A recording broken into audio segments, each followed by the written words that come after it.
India Pakistan final अब तो थोड़ा पक्का हो गया है कि ये लोड हो रहा है। बांग्लादेश हार गया भाई साहब भारत से, और हार गए हैं तो फिर अब बाहर ऑलमोस्ट ये भी हो जाएंगे श्रीलंका के साथ दूसरी टीम जो बाहर हो जाएंगे, क्योंकि भाई साहब अब इनके पास पाकिस्तान को हराए बिना आगे आने का दूसरा कोई ऑप्शन नहीं है। सबसे बड़ी बात यह है कि पाकिस्तान को आप इतनी इजीली तो हरा नहीं पाएंगे, तो वो भी एक बात रहेगी। और कल के मैच में, भारत वाले मैच में भारत जीत तो गया, लेकिन बल्लेबाजी, गेंदबाजी, स्ट्रेटेजी में थोड़ी सी समस्या नजर आई। ये वीक कहने में है नहीं, बट ये आगे चल के वीकनेस बन सकती जरूर है।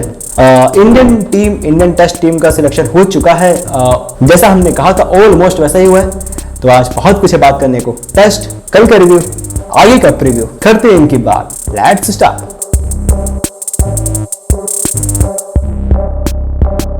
हेलो, कैसे आप सब? आई रियली होप आप बढ़िया होंगे। और कल वाला मैच अगर देखा तो मन में सवाल तो आएगा, भाई साहब बैटिंग ऑर्डर क्या कर रहे हो भाई साहब? आई मीन आपके पास शुभमन और अभिषेक, ये दो ऑप्शन अगर ना हो ऊपर से, और ऊपर से वो रन ना बनाए, उनका बल्ला अगर ना चले भाई साहब, तो वीकनेस तो बन जाती है आपकी टीम। बैटिंग थोड़ा ऑर्डर ने डिसऑर्डर कर दिया, क्योंकि शिवम दुबे नंबर 3 आ रहा है। क्यों? Why not Tilak Varma, why not Surya Kumar? Lefty चाहिए था तो अक्षर को प्रमोट कर लेते लप्पे लगाने के लिए, वो भी नहीं करते आप। और आई थिंक यहाँ मतलब मैं जो सोचता हूँ कि शिवम दुबे को आप अगर यहाँ पे नंबर 3 खिला भी लोगे तो क्या ही कर लोगे? उनको आप मेन मैच में, बड़े मैच में तो आप नीचे ही खिलाने वाले हो, और सूर्य ऊपर। और बांग्लादेश कोई ऐसी टीम तो है नहीं कि जिनको आप मतलब यूं चुटकी बजाएं और हरा दें, तो आप ये चीज तो कर नहीं पाएंगे। तो आई थिंक ओमान के सामने फिर भी समझ आ गया था, हालांकि फर्स्ट वहां भी गए थे आप, लेकिन फिर भी समझ आता है। लेकिन बांग्लादेश के सामने ये थोड़ी स्ट्रेटजी थोड़ी सी अलग है, थोड़ी गलत है, क्योंकि this is not right. But well done Abhishek Sharma की अगर बात करी जाए भाई साहब, वेल डन यार, क्योंकि जिस तरीके से बंदा खेला है, 37 में 75 बनाते, हर मैच में 200 प्लस के स्ट्राइक रेट से खेल रहा है। ये दुबई का मैच है, दुबई में मैच हो रहा है, यूएई में मैच हो रहा है। यहाँ पे 200 वाले स्कोर नहीं बनते, यहाँ पे 180, 170 वो वाले स्कोर रहते हैं, या 190। भारत ही 300 की हम बात करते हैं, आपकी बात 300 पार, 300 नहीं 200 भी नहीं पार हुए इस बार पूरे टूर्नामेंट में। आप ओमान के सामने भी 188 पे रुके, यानी आप समझ सकते हैं पिचेस कैसी है। वहां अभिषेक शर्मा छा गया भाई साहब। एक तो वो चीज रहती है अभिषेक शर्मा के बारे में, बट सूर्य कुमार यादव के बारे में कोई बात नहीं कर रहा है। बट सच्चाई ये है सर, आईपीएल से पहले और आईपीएल के बाद इंडियन टीम के लिए कोई परफॉर्मेंस नहीं आई है, बड़े लेवल पे कोई परफॉर्मेंस नहीं आई है। ये सच्चाई है कि आईपीएल में आप वर्ल्ड रिकॉर्ड बनाते हैं, 30+ रन कंसेक्यूटिव बनाते हैं, आप वहां पर रिकॉर्ड बनाते हैं, बट ऐसे आप नहीं बना पा रहे हैं। और हाँ, पाकिस्तान के सामने थोड़ी सी इनिंग आई थी अच्छी, बट वो थोड़ी स्क्रैची थी। और इतने ही नहीं सर, आप सूर्य कुमार को छुपा के उनको आप और मौके दीजिए, उनकी बल्लेबाजी में थोड़ा फ्लुएंटनेस आए, मतलब वो आप चाहते हैं थोड़ा। एक तो ये बात रहती है सूर्य कुमार के साथ, और तिलक वर्मा भाई साहब, उनको भी थोड़ा कॉन्फिडेंस देने का मौका मिल रहा था, यहाँ पे मिल रहा था उनको मौका। और मौका इसलिए भी मिल रहा था कि आपके ओपनर्स ने अच्छी स्टार्ट दी थी, और तिलक वर्मा नंबर 3 बहुत अच्छा करके आए थे।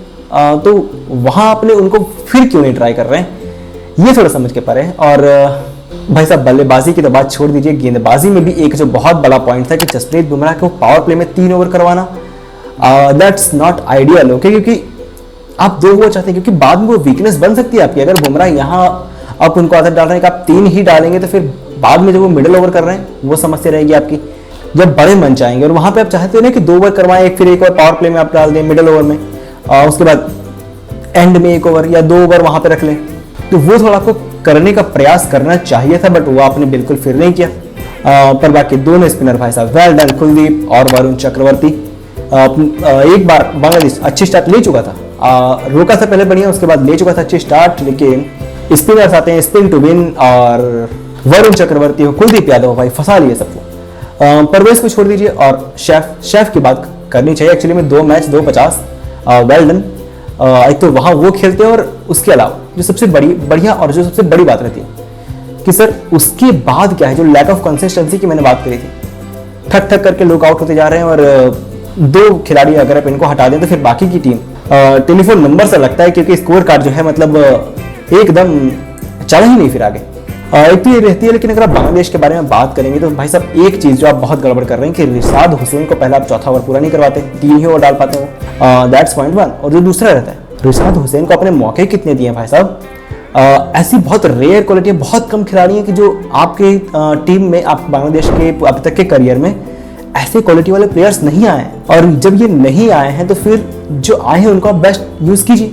रिशाद हुसैन को मौका नहीं दिया जा रहा है। सर रिशाद हुसैन को मौका देना बनता है एक्चुअली में। चलिए अगर आप इंडिया की बात करते तो आप पाते हैं कि बहुत सारे खिलाड़ी हैं, आप किसको मौका दें किसको छोड़े, इसलिए किसी के साथ तो अनफेयर हो जाता है। और सर आपकी टीम स्पिन में तो स्ट्रगल कर रही है, मेहदी के अलावा कोई है नहीं, तो फिर व्हाई नॉट रिशाद को भी आप उतना ही मौका दें। और जबकि आप यहाँ खेल रहे हैं तो यहाँ तो वैसे भी स्पिन का मामला होता है थोड़ा यूएई में। बांग्लादेश 4 बदलाव के साथ उतरे थे, ये भी एक बात रहेगी कि 4 बदलाव आप क्यों करते हैं, या आपको नहीं करना चाहिए था। बट सर सच्चाई ये है ना कि बांग्लादेश भी जानते हैं कि इंडिया के सामने शायद वो अपना बेस्ट गेम ना लेके आ पाए, और 2 दिन 2 मुकाबले खेलने में थोड़ा अनफेयर है बांग्लादेश के लिए, but this is what it is. तो वहां वो चाहते हैं कि पाकिस्तान के खिलाफ अपना बेस्ट लेके आए, और उस बेस्ट के लिए वो 4 खिलाड़ी को रोकते हैं। हालांकि हल्की सी इंजरी भी थी लिटन दास में, तो वो खेल जाते शायद, बट वहां वो चीज होती नहीं। और आई थिंक मुझे लग रहा है कि शरीफुल की जगह पे जो रिशाद आए हैं भाई साहब, वो फिर भी ठीक है। तस्कीन क्यों नहीं खेले, आई थिंक वो रेस्ट दिए गए पाकिस्तान गेम के लिए, ऐसा मुझे लगता है। बट अब ये तो बात रही भाई साहब इंडिया बांग्लादेश वाले मैच की।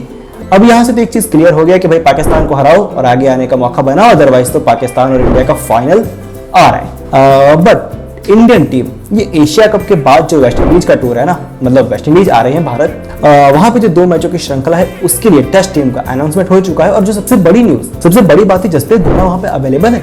और हम सब सोच रहे थे, मतलब सबका यही मानना था कि शायद से बुमराह अवेलेबल ना हो, और टेस्ट ये longest format of the cricket, और उनकी शायद बैक इंजरी थोड़ा उतना अलाउ ना करे उनको, but he is fit and available, ऐसा कहा गया है बुमराह से भी और सब कोचिंग स्टाफ से भी। और जो टीम सिलेक्ट हुई है भाई साहब, हमने जैसी बात की थी वैसी ही टीम ऑलमोस्ट। बल्लेबाजों की अगर बात करेंगे, बल्लेबाजी में शुभमन गिल होते हैं आपके पास, साई सुदर्शन होते हैं, देवदत्त पडिक्कल, यशस्वी जायसवाल और केएल राहुल, 5 बल्लेबाज। केएल राहुल वैसे विकेट कीपिंग भी कर सकते हैं। 2 विकेट कीपर हैं आपके पास, ध्रुव जुरेल और एन जगदीशन के रूप में। और एन जगदीशन के रूप में जो बात है वो एक अच्छी बात ये भी है कि इंग्लैंड टूर पे आप ले गए थे साथ में, अब यहाँ आप उन्हें कंसिस्टेंसी के साथ आगे बढ़ा रहे हैं। सरफराज का नाम क्यों नहीं है, आई थिंक वो फिट नहीं है, नहीं तो मे भी नाम उनका होना चाहिए था। अभिमन्यु ईश्वरन का भी नाम नहीं है, थोड़ी सी अनफेयरनेस रहती है जैसा मैंने ऊपर कहा भी। गेंदबाजी के भी विकल्प आपके पास अच्छे हैं, 4 स्पिन गेंदबाज हैं, अक्षर, वाशी, जड्डू और कुलदीप। अब ये जो गेंदबाजी है तो वो अच्छी है। फिर आपके पास जसप्रीत बुमराह जैसे मैंने कहा अवेलेबल, तो ये एक अच्छी बात है। उसके अलावा सिराज और प्रसिद्ध कृष्णा के रूप में आपके पास दूसरे और 2 गेंदबाज के विकल्प मिल जाते हैं। वैसे 2 ही गेंदबाज खेलेंगे फास्ट बॉलर में, बाकी 3 स्पिनर रहेंगे, क्योंकि इंडिया में मुकाबले है ना, मुकाबले अगर वेस्ट इंडीज में होते तो फिर शायद 3 फास्ट बॉलर और 1 स्पिनर, ये कॉम्बिनेशन बनता। अब तो इंडियन टीम भी प्रॉपर 5 खिलाड़ी गेंदबाजों के साथ खेलती है, जिसमें से 2 ऑलराउंडर होते हैं, तो अक्षर और जड्डू तो वहां पे होते ही है। ऐसा हमने इंग्लैंड में भी करते देखा था इनको।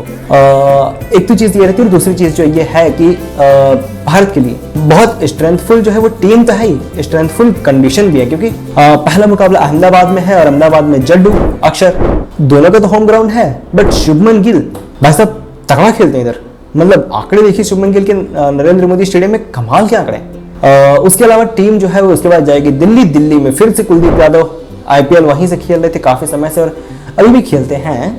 तो कुलदीप यादव वहां पे, अक्षर पटेल भी अच्छा करते हैं वहां पे, दिल्ली है तो सभी को ही अच्छा करते हैं। तो कुल मिला के जो दोनों मुकाबले भारत के लिए बढ़िया मुकाबले हैं, और आई थिंक यहाँ पे टीम को कोई दिक्कत होनी नहीं चाहिए, क्योंकि है भी ना वेस्ट इंडीज सामने है। अब इंग्लैंड, ऑस्ट्रेलिया, न्यूजीलैंड ऐसी कोई 3 टीम हो तो आप बात करते हैं कि बड़ी टीमें हैं, आप इनके सामने थोड़ा कुछ अलग सा करना चाहते हैं, but West Indies, not disrespect for anyone, but West Indies के साथ आप थोड़ी सी चीज तो देखेंगे कि थोड़ा सा इजी तो होगा, चाहे बल्लेबाजी की बात करें, चाहे गेंदबाजी की बात करें, चाहे स्पिनर्स पे फंसते जरूर हैं। और अगर कहीं जरूरत पड़ी तो फिर जसप्रीत बुमराह है ना, ऑलमोस्ट कोई दिक्कत होने वाली है नहीं, दैट्स व्हाट आई फील। और जो भी रिकवर या जो भी बेसिस कवर होने चाहिए थे, जिन खिलाड़ियों को मौका देना चाहिए था, ऑलमोस्ट सबका नाम है वहां पे।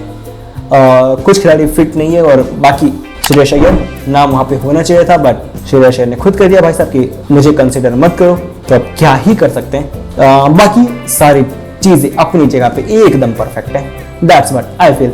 अब बताइए कमेंट में वैसे आपको क्या लग रहा है, टेस्ट टीम कैसी है, और फाइनल में इंडिया के सामने कौन आ रहा है। कमेंट में बताइएगा जरूर। एशिया कप में फिलहाल आज के लिए मेरे पास अब इतना ही है। आप लाइक कीजिए, शेयर कीजिए, सब्सक्राइब कीजिए, नोटिफिकेशन घंटी दबा दीजिए और आप भी बन जाइए यश तिवारी फैमिली का हिस्सा।